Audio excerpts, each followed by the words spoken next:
My husband snores horribly. I mean, like a freight train going through the bedroom, waking me out of a sound sleep. And I love him dearly, but I lay there really angry with him. And then I can't get back to sleep. And I nudge him and I kick him and I shove him and he's still snoring. And then I get mad because he's sleeping and I'm not. Give me a process for that. Do you think that the way you feel about the snoring is purely your response to the snoring? Or do you think that the way you feel about the snoring is indicative of other things? In other words, do you think that it is purely about the snoring? Yeah, because I'm pretty happy until I get woken out of a sound sleep in the middle of the night. When you awaken and you are then angry because he is snoring, doesn't that feel to you like that has gone further than the snoring? In other words, it doesn't feel like there's anything else involved in it? Well, no, then it does. Then it's, well, how dare he? And if he really loved me, he wouldn't interrupt my sleep. And yeah, at that point it starts to grow. Now, how long has this been going on? Years. And do you remember the first time you were aware of his snoring? Yes. Was it the first night? No, we've been together 20 years. It was probably about 5 years or so ago. Basically, after all the other things that I needed to clean up in our lives were cleaned up in my life anyway. So are you saying to us that the snoring was happening and just not bothering you? No. Or the snoring is just beginning? I think the snoring just started. You think so?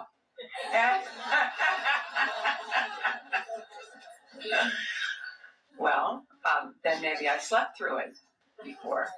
Well, the reason that we are having fun with you about this a little bit is because it's really a classic example of something that's very big and loud and uncomfortable in your experience, and we're asking you to ignore it. And you say, well, some things are easier to ignore than others, and we want to point out to you that some things are easier to ignore at some times than others, and sometimes you're on a more raw and ragged edge where things bother you more, and sometimes you are more in vibrational harmony with who you are and things don't bother you at all. Jerry would tease Esther that he would watch her on an airplane with engines roaring and people talking and all kinds of things going on around, and yet she's lying in a hotel room in Virginia Beach one night and couldn't sleep because there was a little whistle in the air conditioner. And he said, this is illogical. I've seen you sleep through so much more than this. Why is this bothering you so much? And Esther couldn't identify it at the time, but it wasn't that was bothering her. It's not an easy thing. And certainly there are others who are sleeping with snores or others who are sensitive about the idea of snoring that are not going to like what we're going to say next, but that has never stopped us before. And so we're going to say it anyway. And that is that the way you are responding to your environment is much more about your vibrational mindset than anything else. Esther recalls many years ago when she was first beginning to receive us, and we were talking to her about adjusting vibration, and she was in a dentist's chair having a filling drilled, and she was feeling great discomfort with the vibration of the drill. And we said to Esther, while we were encouraging her to relax, we will help you adjust your vibration so that you will not notice the vibration of the drill so much.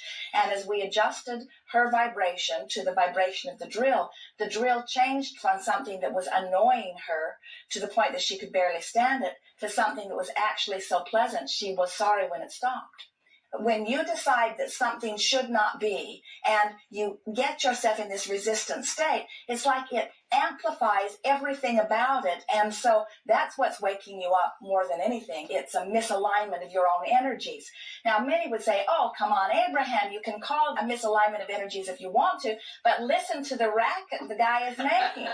And what we are wanting you to say to yourself is, I am really wanting to get so good at aligning with who I am that I don't need to ask any outside circumstances to be changed. And the reason that we ask you if there's any possibility that there is anything other than just the sound of the snoring that is bothering you is because we know that that is true. And we're not talking about disharmony in relationships. We're talking about a sort of tenacious decision that many of our human friends make that goes something like, I'm going to get my environment the way I want my environment to be. I'm going to wrestle my environment into perfection, and then I'm going to have a good feeling response to my environment. And we think that this dear one of yours, the two of you are so connected long before this physical experience. This is something that he promised he would help you to discover, and that is that you are not here to ask the surrounding circumstances to acquiesce in order to soothe you into ease. You have come forth knowing that it is from the inside out that you create. And as you adjust the vibration from the inside out, everything externally adjusts to that. Truly. She's going to love listening to this. And so some things that you can do. Now just try this. As you are awake and he is asleep, notice what a good example of sleeping he is offering.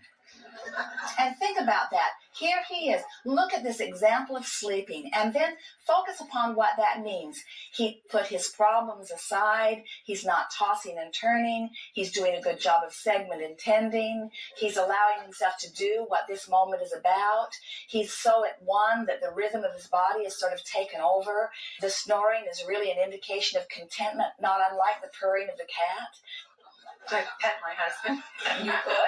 You could, or you could get into the rhythm of the snoring. You could actually snore in harmony if you wanted. In other words, Esther sometimes, when she is wanting to sleep, will listen for some sound that she can harmonize with. She will listen for a sound in the air conditioning, something that she can focus upon, and as she focuses upon it, just the focus itself is a sort of detachment from other things. In other words, you could literally take the thing that you are feeling most annoyance about, focus upon it, and use it as something that causes your mind to pause.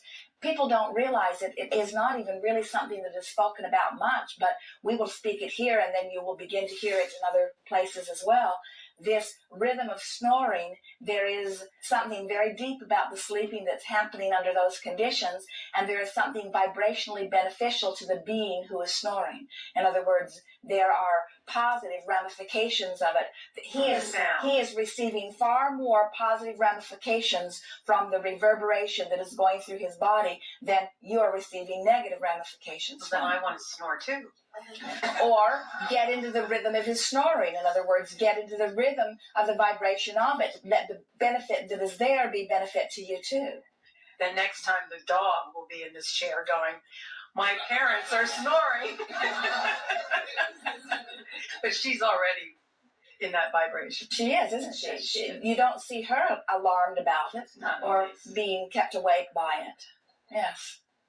And so what did we just accomplish here? There are a number of things that we want to recap. First is, don't ask, no matter how annoying they are, outside circumstances to change in order for you to feel better. You decide, even with something as big as that you're going to feel better first. And the benefits that will come from that personal acknowledgement will so far outweigh any struggle that you felt in the process. You will be amazed at the benefit that will come from that. It's part of the creating from the inside out. Almost everyone has some version of this where they say, if that were different, I would feel better. And we don't doubt it, but you have to find a way to feel better before that can be different. And that's why we're saying to you that it is a progressive thing. In other words, something bothers you a little and you focus upon it, and it bothers you more and you focus upon it till you literally begin eliciting more and more of it. You have sleep patterns too. And sometimes we know, because we watch you, sometimes you sleep through really loud snoring, and sometimes very mild snoring awakens you. Esther laughs at Jerry. She can be in the bed in the motor coach. It's a small space with the television on, and Jerry will be sleeping soundly. He will have no awareness whatsoever that Esther has the television on, and she will be enjoying her program, and it isn't until she turns it off that he wakes up. It is the stopping of the sound sometimes that wakes him up rather than the sound itself. And so you say, what is going on with this? In other words, what is it that makes the difference between whether we are awakened or not? And we say it is far less about the outside circumstances that you think and far more about the alignment of energies within you. If you make a decision that something should not be, in other words, let's say your faucet is dripping and it's been annoying you, and you've been trying to get someone to fix it and they won't fix it, something that you would really have to listen for even to hear it, that faucet could keep you awake. And it is not about sound.